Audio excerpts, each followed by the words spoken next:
শেষ 6 বলে 12 রান দরকার। প্রথম বলে নিসাঙ্কা আউট 107 রানে। সানাকার ব্যাটিং দৃঢ়তায় টাই হয় ম্যাচ। খেলা গড়ায় সুপার ওভারে। সুপার ওভারে শ্রীলঙ্কাকে হারিয়েছে ভারত। প্রথমে ব্যাট করে লঙ্কানরা মাত্র 2 রান করে। জবাবে 1 বল খেলেই জয় তুলে নেয় টিম ইন্ডিয়া। এর আগে টস হেরে লঙ্কানদের বিপক্ষে মারমুখী ব্যাটিং শুরু করে ভারত। অভিষেক শর্মা এবারও স্বভাবজাত আগ্রাসী ব্যাট চালান, তবে শুভমান গিলের ইনিংস থামে দ্রুত। শুভমান গিল 3 বলে 4 রানে আউট। উইকেট নেন মহেশ থিকসানা।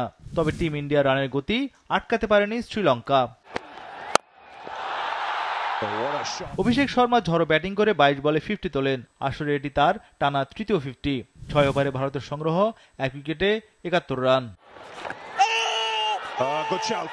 অধিনায়ক সূর্যকুমার যাদব বিদায় নেন 12 রানে। আর অভিষেক শর্মা ধরা দেন আসালাঙ্কার বলে। অভিষেক করেন 31 বলে 61 রান। তিলক ভার্মা ও সঞ্জু স্যামসন দুজনেই দ্রুত গতিতে রান তোলেন। 10 ওভারে ভারতের সংগ্রহ 3 উইকেটে 100 রান। 15 ওভারে সংগ্রহ 150 রান। সঞ্জু স্যামসন 23 বলে 39 রানে আউট। হার্দিক পান্ডিয়া 3 বলে 2 রানে আউট। তবে তিলক ভার্মা আস্থার সঙ্গে ব্যাটিং করে যান। 20 ওভারে ভারত তোলে 5 উইকেটে 202 রান। তিলক ভার্মা 34 বলে 49 রানে অপরাজিত ছিলেন। অক্ষর প্যাটেল 15 বলে অপরাজিত ছিলেন 21 রানে। ওয়ালটন এখন দেশের সীমানা পেরিয়ে পৌঁছে গিয়েছে 50টিরও বেশি দেশে। ওয়ালটন, ঘরে ঘরে বিশ্বজুড়ে।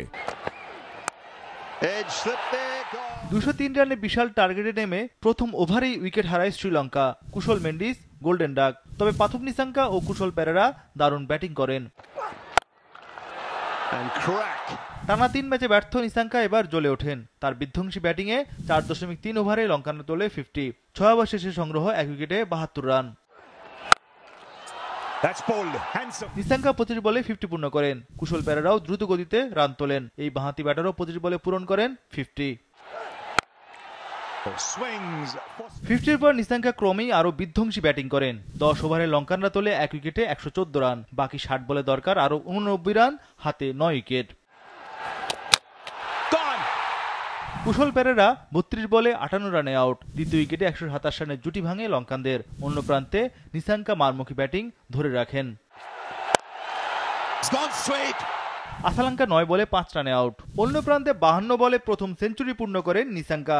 শেষ পর্যন্ত নিসাঙ্কার এই সেঞ্চুরি বৃথা গেল।